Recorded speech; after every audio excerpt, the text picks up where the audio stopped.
everyone, I'm Ari, here with Rachel, and we're your hosts for the Merry Writer podcast. This week we're on episode 153, and we're asking, what is the as you know Bob trope? Before we dive into the topic, don't forget to subscribe to the podcast wherever you're listening if you haven't already, and if you enjoy the show, please share it with friends and feel free to write a review. Okay, so just what is the as you know Bob trope? I'll be honest, I used to refer to this as the CSI trope because every episode of CSI I watched, it would feature, and every single time I watched it, I got more and more annoyed. And then I found out it was actually called the As You Know Bob, which actually works better, I suppose. And in case you don't know, it is the clunky, lazy technique whereby the writer informs the readers, or if it's a TV show, the watchers, about some backstory or event through really clumsy dialogue between characters who already know the information themselves. It's a really shitty use of bad exposition, but in dialogue form. And before I get flamed, I do want to point out exposition is an acceptable literary device when it's done well and balanced throughout a story, not when it is dumped. And that includes doing it, as a giant info dump at the beginning of the novel, or in this crappy technique that keeps getting used. Now, if I take CSI as an example, for anyone who's watched CSI,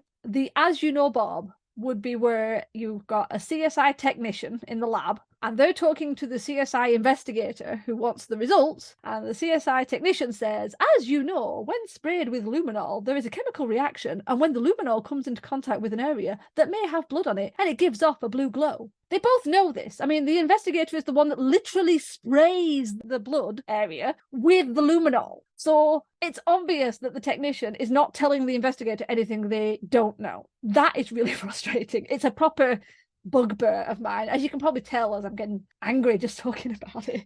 So what it is instead we're reminding the viewer, in the case of CSI, about this thing, or letting them know if it's the first time they've ever watched it and they don't know. And it's really annoying. I think what really annoyed me about CSI is you'd get them spraying luminol everywhere, and there'd be some random person in the crime scene going, what's that? And then they'd tell them, and then they'd go to the lab and get told what luminol is by the technician. So it came up like 2 or 3 times, and it was just so stupid. And unfortunately, it is kind of leaking back into writing. So yeah, that is the trope. If you've never heard it, you may know it by a different name, like me, or not. So Rachel, have you ever heard of the As You Know Bob trope, or have you heard of it in a different term?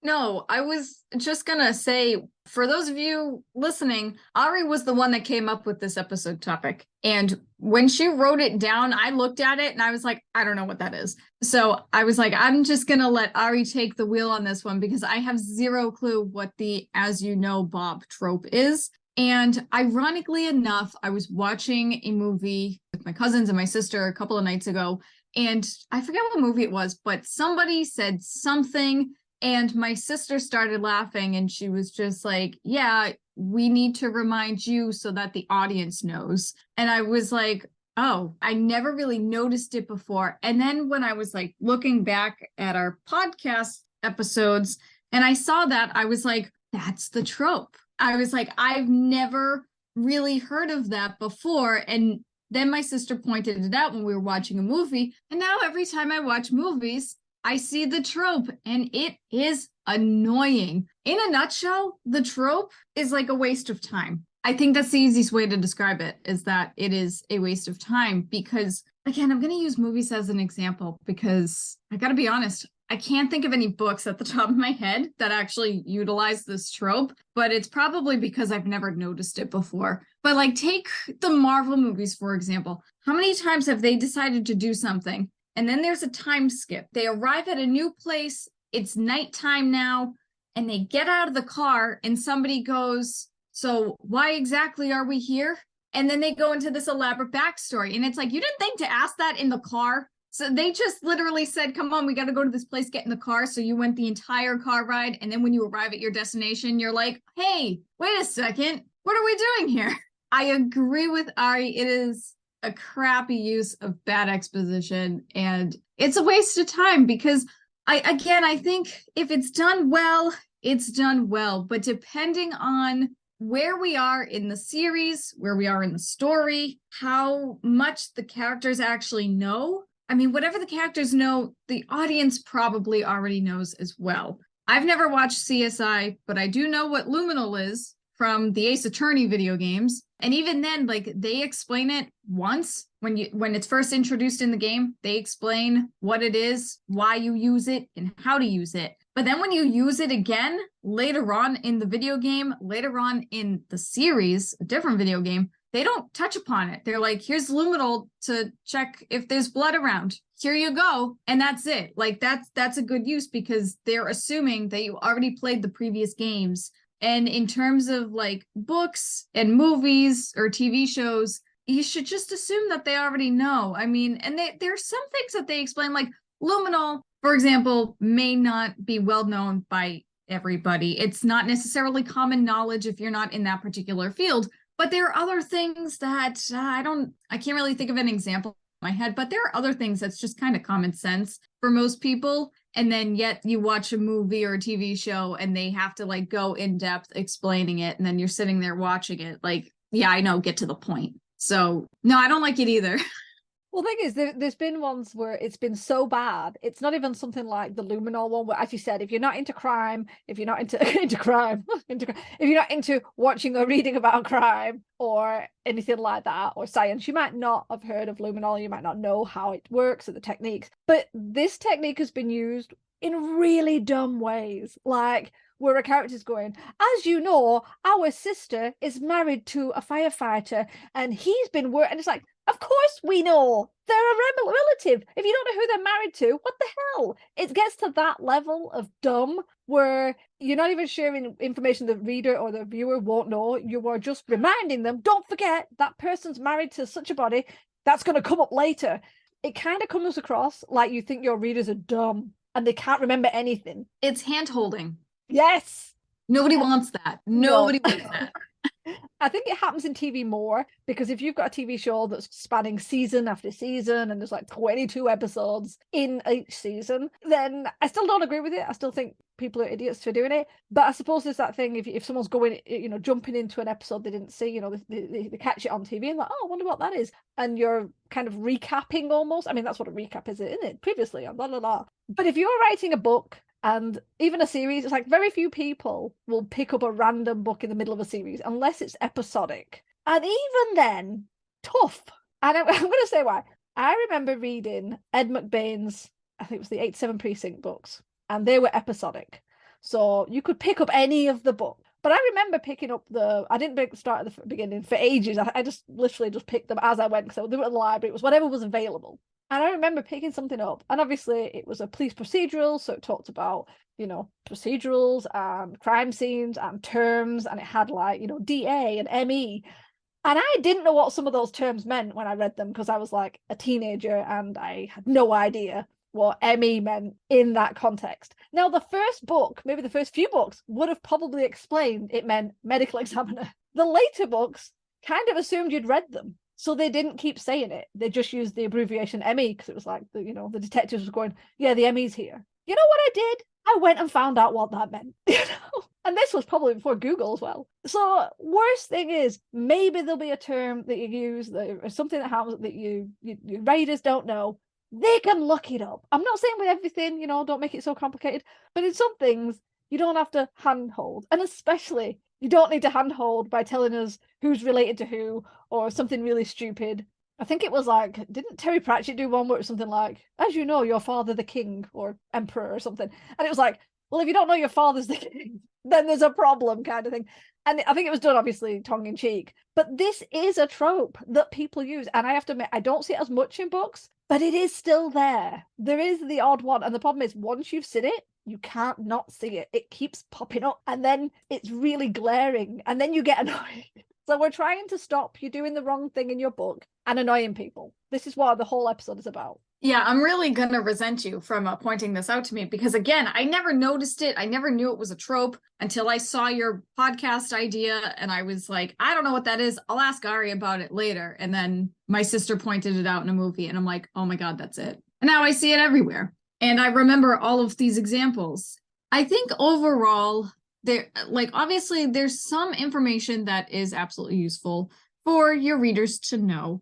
And you need to get that information to them in some way. But I'm going to use Ari's example for a second with, somebody being like, oh, as you know, our sister is married to a firefighter. If that is important to somebody's character development, or if it is important to the plot somehow, there are other ways to get that information across to your readers. If it's really that important for them to know, then have your character and the sister be in a room together and have the husband come home from work dressed up in his firefighter outfit and have the sister be like, oh, how was work? And maybe there's a short little detailed story about like this elaborate apartment fire that he had to put out or something like that. That's how you get that information across. That's how you show the information. You're not telling it, you're not explaining it. It's not hand-holding. That's the right way to do it. But again,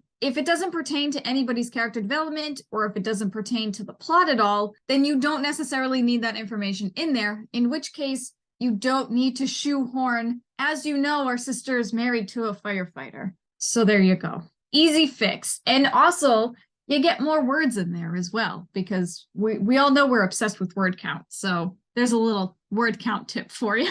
That's a good point. I have to say, I'm going to flip it now. The other thing is, if you're trying hard not to do that, and then what you do is, because I don't like this either, this is possibly just a personal issue I have, is the one where they literally drag some rando nobody in to stand there, literally to say, wow, what's luminol?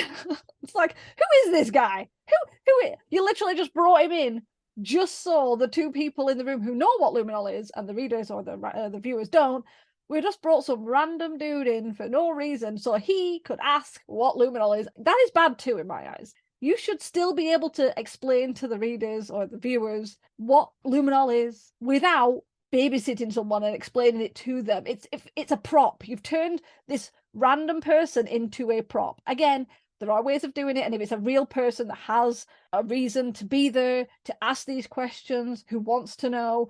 But seriously, it's still bad because you're using a prop to get away from doing As You Know, Bob. I don't like that either.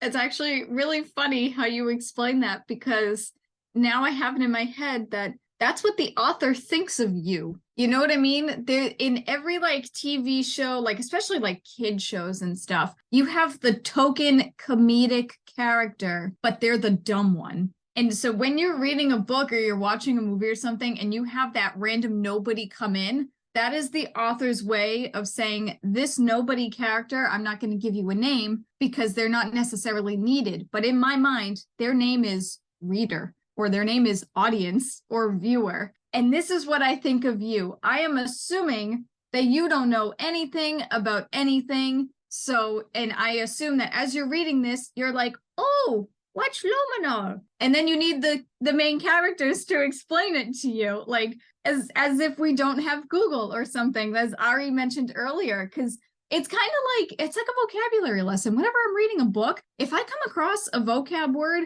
that I have zero clue what it is, or I don't know how to pronounce it, I Google it. And then guess what? I learned something new. And then it helps me out for the rest of the book, the rest of the series. And it's the same thing with information, like knowing what luminol is and what it does, and who's married to a firefighter, and all family tree stuff and all that stuff. We have other resources and we can figure these things out. And there's also such a thing called context clues. Okay, like some of the information you don't need to shoehorn in like a big batch. You can kind of sprinkle the information throughout, and over time it can click for your reader, and you could be like, oh, that's why they're doing that. That's why they're using this tool or whatever. There are other ways to go about it. You don't just need to be like, oh, by the way, in case you forgot, that firefighter over there is your brother-in-law. No, it's not how it works. Seriously, it in the end, it comes down to bad writing. Again, in my opinion, I'm sure there's people out there who are like, this is the best trope. No, it's not. But I think it's bad writing. It's one of those things where if you thought a bit longer about it, or you sort of caught yourself doing it, because I'm sure it's one of those things you don't even think about, you'd find a better way of doing it. As Rachel said, you'd be able to like sprinkle it through, or you'd find another way of showing, because it's just telling. It's telling without the exposition that's prose. And it's just as bad, and it's so unnecessary. There are shows that don't do it. There are books that don't do it. So it's possible to not freaking do it. I will say that I do agree with everything that Ari's saying. It's not a good trope, and you shouldn't use it. But I will say that there is one time that it is okay to actually use this trope, and it is in your first draft. If you really don't know how to get a certain message across to your readers or to certain characters in the book,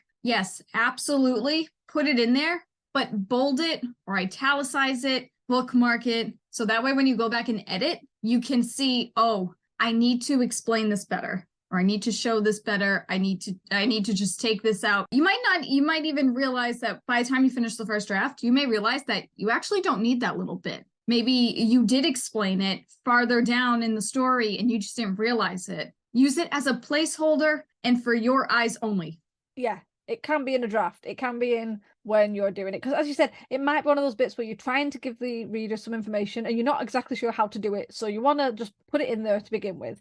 Now, there are times when people have tried to, like, I don't do that by not using the as you know part. But if you've got two characters who know information and they're talking about it to themselves and telling each other the information as if they don't know it, that's a problem. You don't need the as you know part if they're still doing it. You don't need it. Find a better way of sharing information with the reader without this clunky method. And if you're not sure how, let it go to the betas, highlight that bit, say, how do you think the best way of explaining this would be? But honestly, I think if you think about it, you'll find a better way. But yeah, it's lazy is what I think it is. I don't know. Personal opinion. Okay, I think we've exhausted this ranty subject. It's one of my ranty subjects. So let's turn it over to you guys. Where have you seen any as you know Bob moments? Let us know the answers in the comments so we can have a chat. Remember, we release new episodes every Wednesday. Next week, we'll be discussing novel outlining methods. So to ensure you don't miss it, hit the subscribe button on your way out. And as always, thanks for listening to the Merry Writer Podcast. See you next week.